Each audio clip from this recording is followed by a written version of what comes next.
నమస్తే welcome to legend TV. ఏదైతే జూబ్లీహిల్స్లోని MLA కాలంలో ఉన్నటువంటి పెద్దమ్మ టెంపుల్ని ఇది ప్రభుత్వ భూమి అని చెప్పేసి అక్కడ ప్రభుత్వం ఒక ఎంఆర్ఓని పెట్టి రాత్రి బోనాలు అయిన సందర్భంగా రాత్రి అక్కడ టెంపుల్ని కూల్చివేసిన పరిస్థితి. దీనికి సంబంధించి పెద్ద ఎత్తున కూడా పోరాటం జరుగుతూ ఉంది, పెద్ద ఉద్యమాలు కూడా జరుగుతూ ఉన్నాయి. ఈ రోజు అయితే దానికి సంబంధించి కుంకుమార్చన ప్రోగ్రామ్ చేయబోతున్నారు హిందూ సంఘ నాయకులు, ఇటు చీకుటి ప్రవీణ ఇంకా హిందూ సంఘ నాయకులంతా కూడా ప్రోగ్రామ్ చేయబోతున్నారు. కానీ ముందస్తునే పొద్దున్నే ఇళ్లలో అరెస్ట్ చేసిన పరిస్థితి. దీనికి సంబంధించి మాట్లాడదాం. మనతో పాటు చీకుటి ప్రవీణ ఉన్నారు. అన్న చెప్పండి, మీరు కూడా పెద్ద ఎత్తున ఉద్యమాలు చేస్తూ ఉన్నారు. మొన్న కూడా వెళ్ళి ఆ బోనాలు సమర్పిద్దామంటే కూడా రానివ్వని పరిస్థితి. అంటే ఏం జరుగుతుంది అనుకోవచ్చు నిజంగా ప్రభుత్వం? ఏం జరుగుతుంది ఇప్పుడు? రజాకార్ల పాలన. ఔరంగజేబు చనిపోయిన ఎన్నో వందల సంవత్సరాలైంది కదా, ఆయన యొక్క ఆత్మ రేవంత్ రెడ్డిలో ఆవహించినట్టుంది. అంటే టోటల్గా హిందూ వ్యతిరేక ప్రభుత్వం నడుస్తుంది. హిందువులకి చిన్న చూపుతోటి హిందువులను అణిచివేత జరుగుతుంది. ఇప్పుడు నాకైతే అర్థమవుతలేదు, మనము మరి భారతదేశంలో ఉన్నాం, మరి పాకిస్తాన్లో ఉన్నాం అనేది అయితే నాకు అర్థమవుతలేదు. ఘోరంగా ఎంతండి పోలీసు ఏంది, ఏం అవసరము? ఏమైనా ఉగ్రవాదులమా? ఇదే శ్రద్ధ ఉగ్రవాదులపై చూపియండి. మీరు హైదరాబాద్ నగరంలో వేల మంది రోహింగ్యాలు అక్రమంగా చొరబడి ఇలా హైదరాబాద్ నగరంలో ఉన్నారు.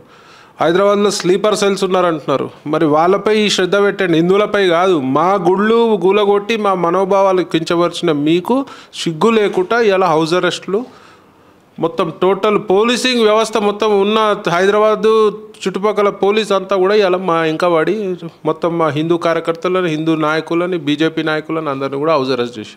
అంటే ఏం చూపించాలనుకుంటారు మీరు సమాజానికి? ఇలా హిందువులకి ఏం జవాబు చెప్తారు మీరు? సిగ్గు లేకుండా హిందువులు ఓట్లు అడుక్కుంటారు, మరి వత్తాసు మాత్రం వేరే వర్గానికి చేస్తారు. మరి ఇవాళ పోలీసులను చూస్తే నాకు విచిత్రం అనిపిస్తుంది. నిన్న నైట్ నుంచి వచ్చి మా ఇంటి దగ్గర బయట కూర్చున్నారు. మా ఇంటి దగ్గర, మా ఆఫీస్ దగ్గర, మా పాత ఇంటి దగ్గర. అంటే ఏం జరుగుతుంది? ఇంత శ్రద్ధ ఎందుకు మీకు? ఇంత కక్ష ఎందుకు? ఇంత మొండి వైఖరి ఎందుకు రేవంత్ రెడ్డి గారు మీకు?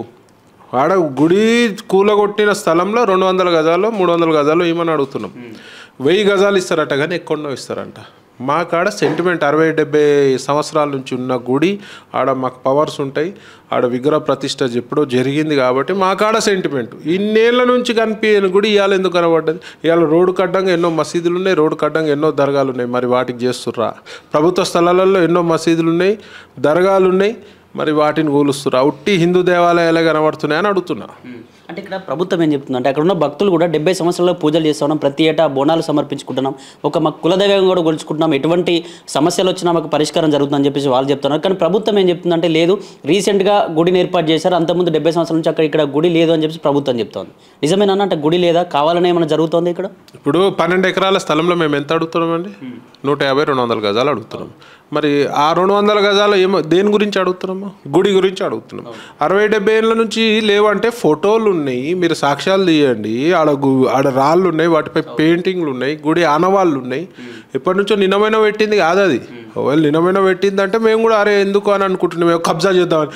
12 ఎకరాల్లో 200 గజాలు అడుగుతారా? కబ్జా చేయాలి అనుకున్నాడు, 1 ఎకరమో 2 ఎకరాలు కబ్జా చేస్తారు. బుద్ధి ఉండాలి ఇవాళ మీకు.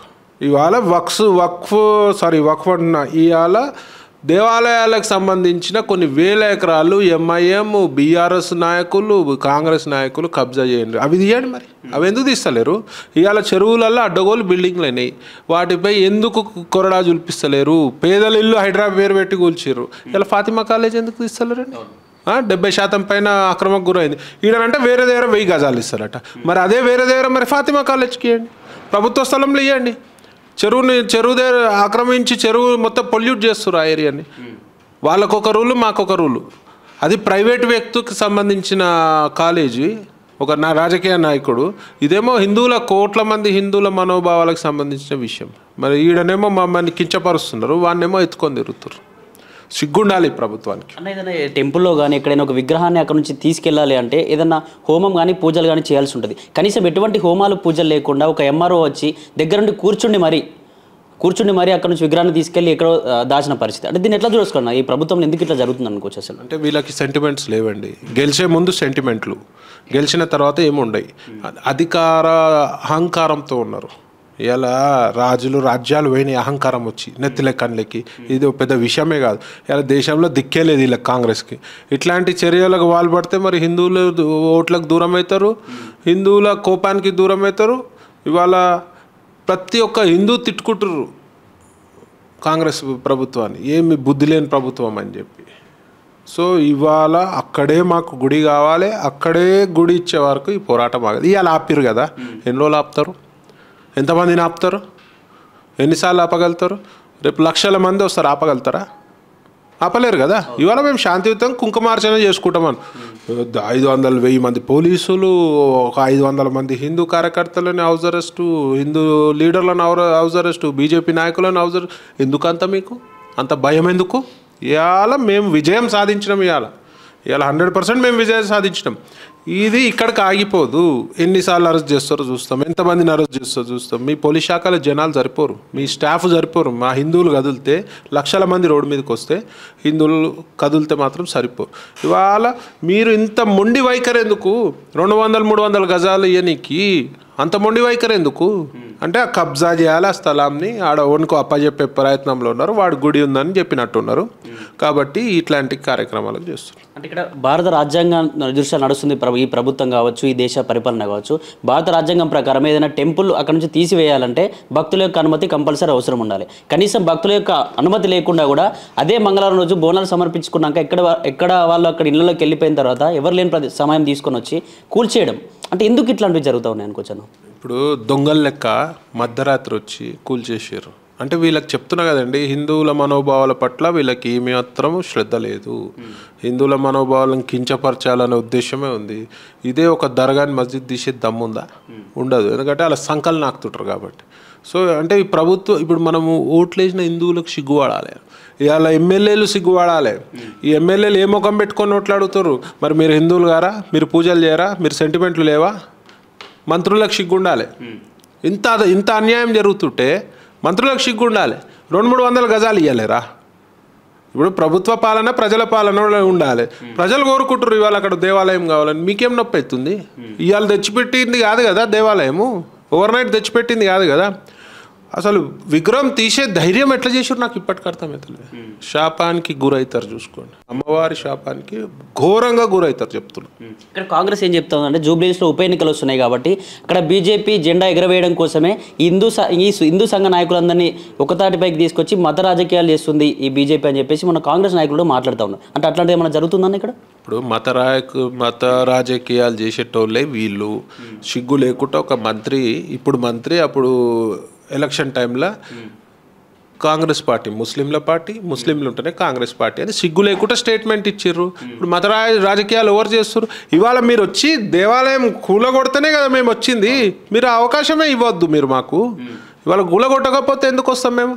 కూలగొట్టినాక కూడా మేము వచ్చింది భక్తి శ్రద్ధలతోటి. ఆ బస్తీ వాసుల పిలిచినారు మమ్మల్ని, మాకు ఇట్లా అన్యాయం జరుగుతుందని మాకు తెలిసి మేము అంతకుముందు ఎప్పుడు పోలే. మరి అక్కడ మాకు టెంపుల్ ఉందని కూడా తెలియదు. ఇవాళ మీరు కూలగొట్టి మళ్ళీ దీన్ని మత రాజకీయాలు సిగ్గుండాలి మీకు, చెప్పనీకన్నా సిగ్గుండాలి మీకు. ఉల్టా మీరు అట్లాంటి పనులే చేయొద్దు, హిందువుల మనోభావాలు కించపరిచే పనులే చేయొద్దు. అట్లాంటిది మీరు ఉల్టా మమ్మల్ని అంటున్నారు అంటే ఇంకా దానికి ప్రజలు గ్రహిస్తున్నారండి. ఇలా ప్రజల అమాయకులు కాదు, ఇలా హిందూ సోదరులు గ్రహిస్తున్నారు ఏం జరుగుతుంది. ఎన్ని దాడులు ఎప్పుడన్నా అయినాయా? ఇట్లాంటి దాడులు కంటిన్యూ 1 by 1 అయినాయా? కాంగ్రెస్ రాగానే అయినాయి. ఇక్కడ హిందూ దేవాలయ పైన కావచ్చు, హిందూ నాయకుల పైన కావచ్చు, హిందువుల పైన దాడులు జరుగుతూ ఉన్నాయి. దీనికి సంబంధించి హిందూ ప్రజలు ఎందుకు ఏకంగా లేకపోతున్నారా? అంటే మీరు ఎందుకు ఓన్లీ ఈ విహెచ్పిఏ, ఈ బీజేపీ కావచ్చు, ఈ హిందూ సంఘాలు ఎందుకు బయటకు వస్తున్నాయి, హిందూ ప్రజలు ఎందుకు ఏకంగా లేకపోతున్నారు? మరి ఎందుకంటే హిందువులకు ఇంకా అర్థమవుతలేదు. రేపు మెడ మీద కత్తి పెట్టి మతం మార్చుకుంటారా అని చెప్తారు. ఆడి వరకు వస్తుంది. ఇట్లనే ఉంటే రేపు మన ఆస్తులు గుంజుకుంటారు, మన ఆడపిల్లల్ని ఎత్తుకపోతారు, లవ్ జిహాద్ జరుగుతున్నాయి. ఇవాళ కూడా ఇంకా కూడా బుద్ధి లేకుండా ఇళ్ళలో కూర్చొని టీవీలు చూసుకుంటా వీళ్ళంతా హిందుత్వం గురించి పనిచేస్తారు, వీళ్ళు మత రాజకీయాలు చేసుకుంటారు అంటే రేపు మీ ఇంటి వరకు వస్తే తెలుస్తుంది. ఇవాళ అమ్మవారి గుడిపై దాడిని టోటల్ హిందూ సమాజం గ్రహించాలి. ఇది మనపై జరిగిన దాడిగా భావించాలి. ఇవాళ 100,000 సంఖ్యలో కాదు, లక్షల సంఖ్యలో బయటికి రావాల్సిన అవసరం ఉంది. లేకపోతే మొన్న బంగ్లాదేశ్లో హిందువులపై ఎట్లా దాడి జరిగిందో రేపు హైదరాబాద్లో, తెలంగాణలో కాంగ్రెస్ హయాంలో జరగబోతుంది. అన్న చివరి ఇక్కడ ప్రభుత్వం ఏమో తగ్గట్లేదు, మీరు ఖచ్చితంగా ఇక్కడ కుంకుమార్చన ప్రోగ్రామ్ పెట్టుకోబోయారు, మొన్న కూడా బోనాల ప్రోగ్రామ్ చేయబోయారు, మీరు డైరెక్ట్గా కూడా మొన్న చూసే ప్రయత్నం చేసి కూడా పెద్ద వాగ్వాదం జరిగింది, యుద్ధ వాతావరణం ఏర్పడింది అక్కడ, కనీసం మహిళలను కూడా లోపలికి అలౌ చేయకుండా చేసిన పరిస్థితి. ఈ రోజు అయితే ఎక్కడెక్కడ హౌస్ అరెస్ట్ చేసిన పరిస్థితి. మరి ఏంది ప్రభుత్వం ఏమో లేదు ఖచ్చితంగా గవర్నమెంట్ స్థలమే వేరే దగ్గర ప్లేస్ ఇస్తామని ప్రభుత్వం అంటుంది, లేదు మాకు అక్కడే కావాలి, ఎన్ని గజాలు ఇస్తారో ఇవ్వండి అని చెప్పేసి మీరు మాట్లాడుతున్నారు. మరి నెక్స్ట్ ఏంది, ఎటువంటి పరిణామాలు ఉండబోతున్నాయి హిందూ సంఘాల నుంచి? మరి డెఫినెట్గా దీన్ని పెద్ద ఎత్తున ఉద్యమం లెవెల్లో తీసుకుపోవాల్సి వస్తుంది.